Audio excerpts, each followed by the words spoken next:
In my last video about diminished chords, I briefly talked about 7/9 chords and how over that you can use the Phrygian dominant scale, which is the fifth mode of the harmonic minor. Unfortunately, a few people misunderstood, probably my fault, and thought I was talking about the Phrygian scale, not the Phrygian dominant scale, which confused them because the Phrygian scale has a minor third, not a major third, so it doesn't work really with the 7/9 chord.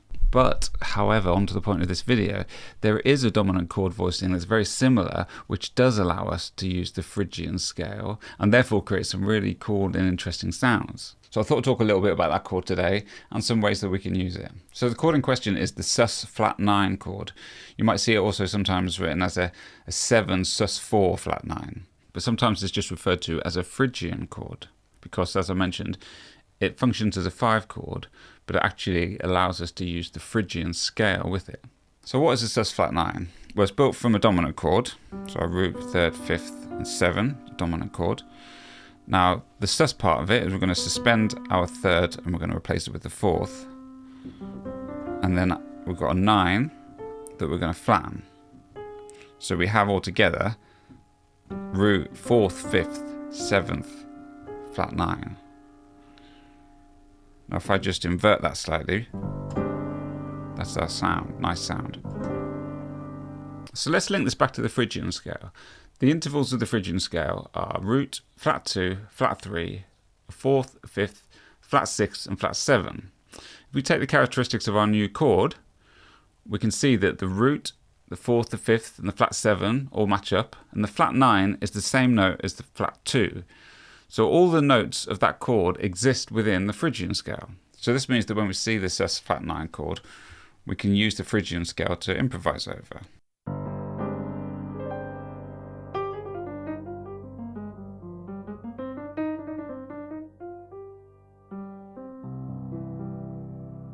Nice, sounds nice. Now there's a cool thing about the voicing that we can use for this chord. So I like to play the root, the flat 9, the fourth and the fifth in whatever inversion feels best. Now what's nice about this voicing is that it's actually my standard simple voicing for a dominant 7 chord, just shifted up a minor third. So for a standard diatonic 7 voicing, my go-to tends to be a rootless 13 chord. So I'm playing 7, the 9th, the 3rd and the 13th. And that tends to be my standard voicing for 7 chords. They all incorporate, so my 7th, 9th, 3rd, 13th. So if I take that standard 13 voicing and I shift all the notes up a minor third, I now have the flat 9, the 4, the 5 and the root.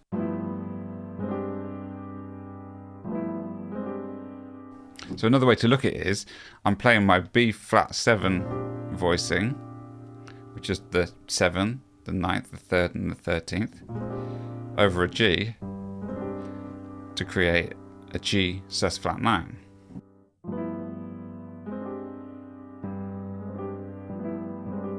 This will work just as effectively for a standard 9 voicing. So in my G, I've got my 7th, my 9th, my 3rd and my 5th. Move that up. I've now got my flat 9, my sus4, my 5 and my 7th. So I can go G9, G sus/9, C6. How nice. And this principle should work perfectly for guitar as well. So assuming that your voicing for a 9 chord or a 13 chord doesn't include open strings, if you just shift your voicing up 3 frets, a minor third, then you'll now have a voicing for a sus/9 chord. Now back to the naming of this, I'm not a fan of calling this a Phrygian chord, because I think that could be quite misleading. I'd forgive anyone who assumed that the Phrygian chord would be a minor 7 chord with a flat 9 or a flat second, because the Phrygian scale is the 3rd mode of the major scale, and the only thing that differentiates it from the other 2 minor modes, the Dorian and the Aeolian, is the presence of the flat 2. So it would make perfect sense to name a chord that's built from the Phrygian scale a Phrygian chord. So I think naming this sus/9 chord a Phrygian chord could be a bit misleading. Agree? Another great thing about the voicing of this chord is that it works a dream over a minor 2/5. You actually don't need to change your voicing between the 2 and the 5. So the 2 chord is a half diminished chord, and a common voicing for a half diminished chord is the root, the flat 7, the flat 5, and then the 11th. So for my D, half diminished, you might recognize that shape is the same, becomes the flat 9, the sus4, the 5, and the root of my G sus flat 9 chord. So over a minor 2, 5,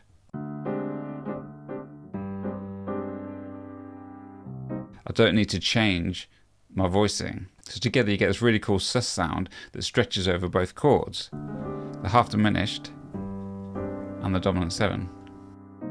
And the fun doesn't stop there with this chord. Not only does this open up the door to use the Phrygian scale over a dominant chord, but we can now also use the Dorian flat 2 scale, which is the second mode of the melodic minor. So if we remind ourselves of the chord tones that we have in this chord, which is the root, the 4th to 5th, the flat 7, and the flat 9, which is the same as the flat 2, then if we compare that with the Dorian flat 2 scale, we'll see that all of those notes are present within this scale as well. So you can use this scale over your sus flat 9 chord. And if we compare the Dorian flat 2 to the Phrygian scale that we were looking at before, there's only one note difference. The Phrygian has a flat 6 and the Dorian flat 2 has a natural 6. That's all. So obviously we can employ these ideas anytime we see a sus flat 9 chord. But those chords don't come around very often. In reality, it's possible to use these ideas anytime we see a dominant chord.